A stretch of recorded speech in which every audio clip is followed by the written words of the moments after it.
This is Average Joe. He's going to tell you all about it. Thanks. Big hand for Eric, everybody.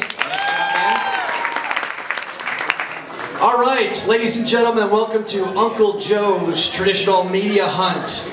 And the good news is that traditional media wants you, they're looking for you, and you have what it takes to do the traditional media thing. I'm going to start off with my best advice. You want to be like Clark Kent changing into Superman. When the media calls, you want to be ready. You don't want to do this, which is what I saw a lot with my competition. You want to be this guy. It's softball night, so hey, can you call me next week? Just, next time you have a media thing, just call me. I was the guy that was the second call that the media in Detroit would get a hold of when the first guy didn't work out. I was Mr. Sloppy Seconds for all of these people. This is a newsroom. All these places are full of people all day long, and they've got 5,000 things to do, and all they want to do is have somebody that will help them get to this, right? I just want my feet up, I want a beer, if you can help media people do that, you will get lots and lots of heaven yourself. So, when it comes to helping media, think about what Zig Ziglar said. Everybody knows Zig Ziglar, the motivational speaker?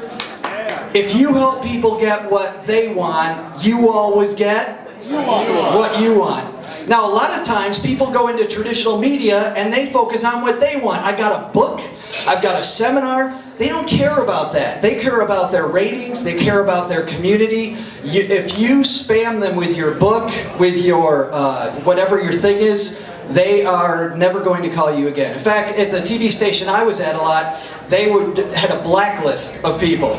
So let's talk about the first place to start. Let's go from 10,000 feet to right down here. Start off with local opportunities. Local people are your best chance to get your first opportunity, and you want to start down here with the reporters. Reporters need a new thing every single day. In fact, I got to the point that one reporter said, Joe, if you have an idea, just call me with it, please. Imagine if somebody called you and said that. All of the reporters are afraid of social media. Well, not all of them, but most of them that I know are afraid.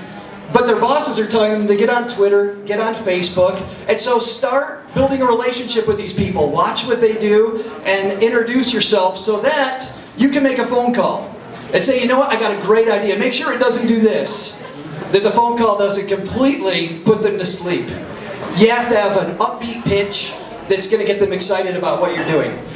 So, now you've got your first opportunity. Make sure you've dressed the part.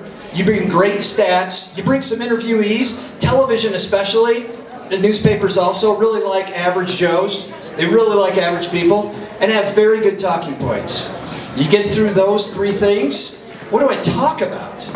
Well, we just had this presidential things happen, right? We also had back to school. We have Black Friday coming up. We got the holidays. We got year-end tax planning. Put a little spin on it, and they're happy to hear that. National media is a little different.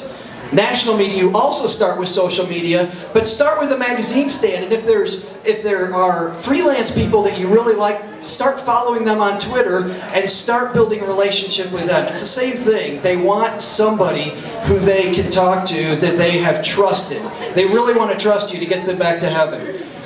Then start emailing them more in depth about their work. There's a CFP that I know in Florida. He talks to people all the time, to reporters, and he is often their first person to go to. I'm not going to talk much about HARO, because everybody knows help a reporter out. A lot of people have talked about that today. Be succinct with your answer to their request. Some may want a formal response.